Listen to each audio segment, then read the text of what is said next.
ہم یہ سمجھتے ہیں کہ صرف گھر اینٹوں پتھروں سے بنتا ہے۔ گھر کے ماحول کو ٹھیک رکھنا سب سے پہلی ذمہ داری بچوں کے لیے اچھی ماں کا انتخاب، اچھی بیوی لے کے آنا گھر میں، یہ سب سے زیادہ اہم مسئلہ ہے۔ نہ مانے ہم، لیکن بہرحال ڈھیر ساری جگہوں پہ دولت دیکھی جاتی ہے شادی سے پہلے۔ ماں باپ نے بڑی زیادتی کی، بڑا ظلم کیا، ناراض نہ ہونا، بڑا ظلم کیا۔ پیسے دیکھے، بچی اور بچے کا نکاح کر دیا۔ یہ اتنا بڑا زندگی میں آپ نے اپنی اولاد کے ساتھ ظلم کیا ہے کہ آپ تو سائیڈ پہ ہو جائیں گے، لیکن وہ بیچارہ ساری زندگی اس کو بھگتے گا۔ نبی پاک صلی اللہ تعالی علیہ وسلم نے الفاظ کو کھول کر بات کو واضح کر کے بتایا تھا۔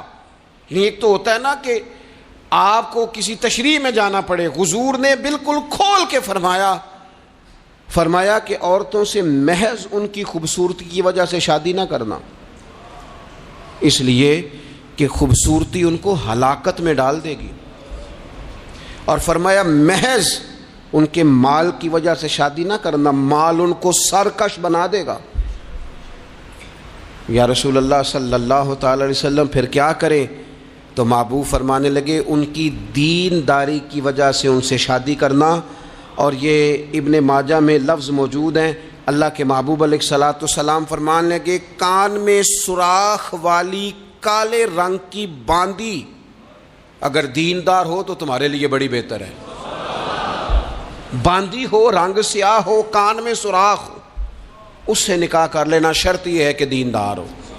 بہت اثرات ہیں ماں کے، لہذا اس انتخاب کے اندر باریکی کا مزاج پیدا کریں اگر اپنے گھر کا ماحول ٹھیک رکھنا چاہتے ہیں۔ اور اگر ماحول ٹھیک نہیں ہے تو پھر آپ کروڑوں روپیہ لے آئیں، جس کے بچے ہی ناکام ہو گئے اس کے پیسے کیا کریں گے؟ آپ بہت بڑا گھر بنا لیں، لیکن اگر بچے ہی ناکام ہو گئے تو آپ کی بڑی حویلی کیا کارنامہ سر انجام دے گی؟ اور اسی طرح کا معاملہ مرد کے ساتھ بھی ہے۔ نبی پاک علیہ الصلوۃ والسلام نے فرمایا جب تمہیں ایسے لوگ پیغام نکاح دیں جن کا دین اور اخلاق اچھا ہو تو پھر اپنی عورتوں کا نکاح ان سے کر دو۔ اگر ایسا نہیں کرو گے تو زمین میں فتنہ برپا ہوگا، فساد ہوگا۔ نیک مرد جب ملے تو پھر اس کے ساتھ نکاح کرو۔ صحیح بتانا، خالی نیک دے کے رشتہ دے دیا جاتا ہے؟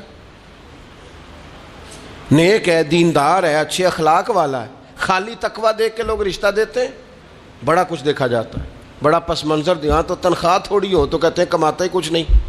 اگر تو بہو آئے تو پھر تو اس کے نصیب کا رزق ہے، اگر بیٹی نے جانا ہو تو پھر اس کے نصیب کا رزق نہیں ہوتا۔ تو جن رشتوں کی بنیاد لالچ پر رکھی جاتی ہے وہاں گھر کا ماحول درست رکھنا ممکن نہیں رہتا۔ گھر کا ماحول اس وقت درست رہتا ہے جب تقویٰ کو، طہارت کو، پرہیزگاری کو، عمدہ اخلاق کو، عمدہ اطوار کو، اچھے نظریات، ستھرے مزاج کو، گھرداری کے ماحول کو جب پیش نظر رکھا جاتا ہے، پھر حالات کچھ اور طرح کے ہوتے ہیں۔